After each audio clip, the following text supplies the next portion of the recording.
दोस्तों आज हम सीखेंगे जो फीट से जमीन कैसे नापा जाता है। दोस्तों वीडियो बहुत ही इंटरेस्टेड है तो आपसे रिक्वेस्ट है कि वीडियो में अंत तक बने रहें ताकि इसमें जो भी कुछ बताया जाए वो सारा जानकारी आपको आसानी से मिल सके। दोस्तों आज की वीडियो में हम फीट से जमीन नापी करने के साथ साथ ये कितना कट्ठा धूर होता है ये भी हम जानेंगे। तो वीडियो में अंत तक बने रहें ताकि सब कुछ आपको आसानी से समझ में आ सके।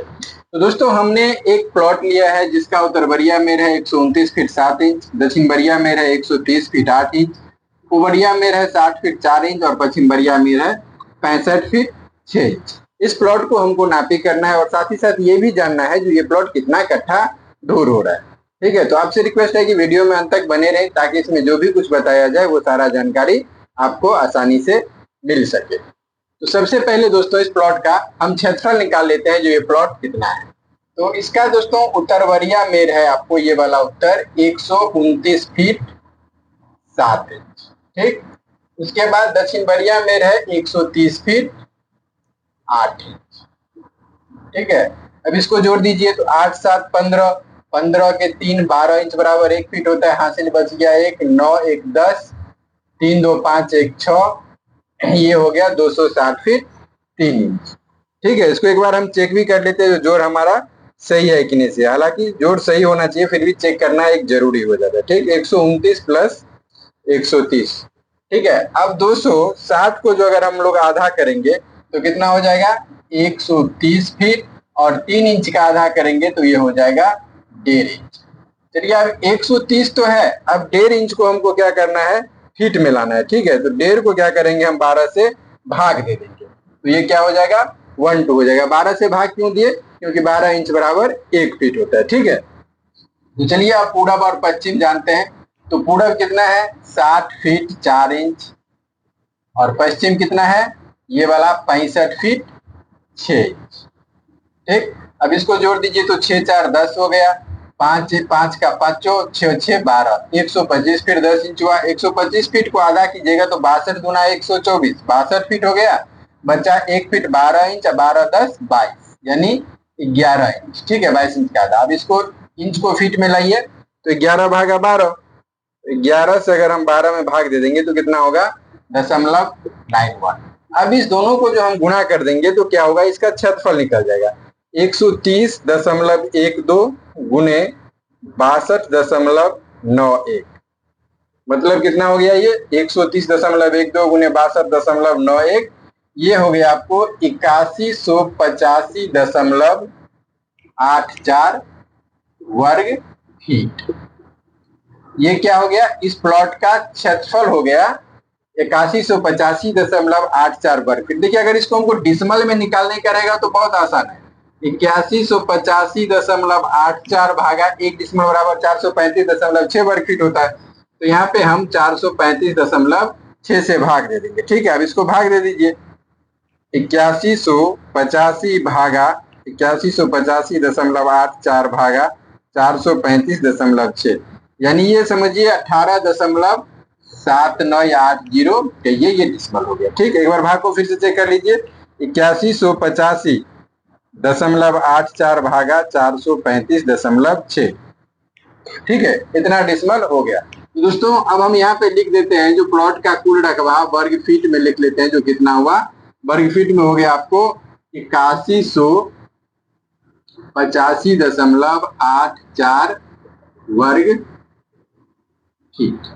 ठीक है, अब इस प्लॉट को हम ये देखते हैं जो ये प्लॉट कट्ठा धूर में कितना हो रहा है। ठीक है, तो आपसे रिक्वेस्ट है कि वीडियो में अंत तक बने रहें ताकि जो भी कुछ बताया जाए वो सारा जानकारी आपको आसानी से मिल सके, इसमें किसी भी तरह का कोई डाउट ना हो। तो चलिए अब इसको हम कट्ठा धूर में जानने के लिए हमको क्या करना पड़ेगा जो कोई एक लग्गी लेना होगा। ठीक है, तो मान लीजिए हम यहाँ पे लग्गी यूज कर रहे हैं 6 हाथ का। ठीक, 6 हाथ का हम लग्गी यूज कर रहे हैं। तो अब समझते हैं पहले जो 6 हाथ के लग्गी बराबर कितना वर्ग फीट बराबर 1 धूर होगा। सबसे पहले हम ये जान लेते हैं। ठीक है, तो 6 हाथ का लग्गी लिए है तो 6.5 गुने 1 हाथ बराबर 18 इंच फीट में नापे हैं तो 12 से भाग दे दीजिए। ठीक, तो 6.5 गुने 18 ये हो गया आपको 117 बट्टा 12 है तो 12 कर दीजिए भागा 12, ये हो गया आपको 9.7 सॉरी 6.5 नहीं, 6 हाथ का हम लग्गी लिए। देखिए यहीं पे मिस्टेक हो गया, ठीक, 6 हाथ का लग्गी लिए। तो 6 गुने 18 बराबर ये हो गया 108। 108 बटा 12, 108 में अगर हम 12 से भाग दे दिए तो ये बच गया कितना, 9 फीट। ये 9 फीट क्या हो गया, 6 हाथ का जो लग्गी का लंबाई है, यहाँ पे हम लिख देते हैं लग्गी का लंबाई हो गया आपको 9 फीट। 9 फीट हो गया, ठीक है।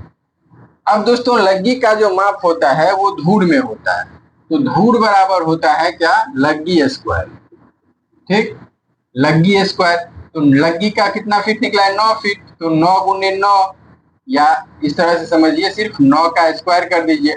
अब स्क्वायर हटाइएगा तो क्या हो जाएगा, 9 गुने 9 यानी 81 वर्ग फीट। इस जो प्लॉट का टोटल जो क्षेत्रफल हुआ, अभी एक धूर का जो क्षेत्रफल हुआ, एक धूर बराबर जो हुआ वो कितना हो गया, टोटल 9 वर्ग फीट हो, अब 81 वर्ग फीट हो गया। तो यहाँ पे हम लिख सकते हैं जो एक धूर बराबर 6 हाथ के लग्गी से कितना हो जाएगा, 81 वर्ग फीट हो जाएगा, ठीक है, 81 वर्ग फीट हो गया। अब इसको हम धूर में निकालेंगे तो धूर बराबर क्या हो जाएगा, प्लॉट का कुल रकबा। तो कुल रकबा कितना है, 8185.84। अब बट्टा एक धूर का रकबा कितना आया, 81। तो चलिए इसको हम 81 से भाग दे देते हैं। तो 8185.84 भागा 81, ये हो गया आपको 101.05। इस तरह से हुआ तो 0.5 का कोई मतलब ही नहीं हुआ, ये धूर में हो गया आपको राउंड फिगर में 101 धूर। अब हम लोग जानते हैं जो 5 कट्ठा बराबर 1 धूर होता है, ठीक है। तो ये जमीन टोटल कितना हो गया, 0 बीघा 5 कट्ठा 1 धूर, ठीक। अब एक चीज यहाँ पे हम थोड़ा सा और समझ लेते हैं, ठीक है, थोड़ा सा और समझ लेते हैं, जो हमारा जितना जो कंफ्यूजन है वो आसानी से दूर हो जाए, ठीक है। तो दोस्तों अब 81 वर्ग फीट बराबर 1 धूर हुआ। तो यहाँ पे अगर हम डिसमल का मान निकालेंगे तो 435.6 बट्टा 81 करेंगे तो क्या होगा, एक डिसमल में कितना धूर होगा ये निकल जाएगा, आसानी से निकल जाएगा। तो 435.6 भागा 81, मतलब 6 हाथ का जब लग्गी चलेगा तो एक धूर में कितना जमीन हो जाएगा, 5.37। 7 समझिए, दो ही, हम तो 2 ही अंक लेते हैं, ये डिसमल हो गया, ठीक है, कितना हो गया, डिसमल हो गया। और ये हो गया आपका कट्ठा, इससे थोड़ा सा ज्यादा है, ठीक, 5 कट्ठा 1 धूर। 5 कट्ठा 1 धूर बराबर कितना हो गया, 101 धूर। तो 101 में अगर हम 5.37 से भाग देंगे तो देखिए कितना हो रहा है, 101 में भागा 5.37 तो कितना आया, 18.80, ठीक, 18.80, ये क्या हो गया, डिसमल हो गया। इसको थोड़ा सा देख लीजिए कि आप यहाँ पे क्या है, 101.05 है, उसको अगर 101.05 में करेंगे तो 18.81 हो जाता, ठीक है। अब इसका जो वर्ग करी निकला है वो हम लोग निकाल के देखे थे, जो कितना है 8185.84। इसमें अगर हम 435.6 से भाग दे देते हैं तो ये देखिए कितना हो रहा है, 8185 भागा 435.6, यानी ये हो गया 18.79। जीरो के बाद बहुत सारा अंक है, तो एक अंक अगर दूसरे अंक को भी हम एक बढ़ा देते हैं तो ये भी हो जाएगा 18.80 डिसमल। देखिए दोनों जो डिसमल का मान आया वो क्या हो गया, बराबर हो गया। इसके लिए अगर आप बरकरी से निकालते हैं तो भी और कट्ठा धूर से निकालते हैं तो भी, सब जाके क्या होगा, मान एक ही हो जाएगा। तो इस तरीका से आप लोग समझ गए होंगे जो किसी भी प्लॉट को कितने भी हाथ का लग्गी चल रहा हो, कुछ भी चल रहा हो, तो इसके हिसाब से आप लोग इसे आसानी से निकाल सकते हैं। इसमें कहीं किसी को डाउट होगा तो कमेंट कीजिएगा। अगर हम इतना जानते हैं, जो आप लोग वीडियो को पूरा देखे होंगे, कंटिन्यू देखे होंगे, तो इसमें आपको सारा मैटर समझ में आ गया होगा, इसमें कोई डाउट नहीं होगा, ठीक है। तो मिलते हैं दोस्तों नेक्स्ट वीडियो में।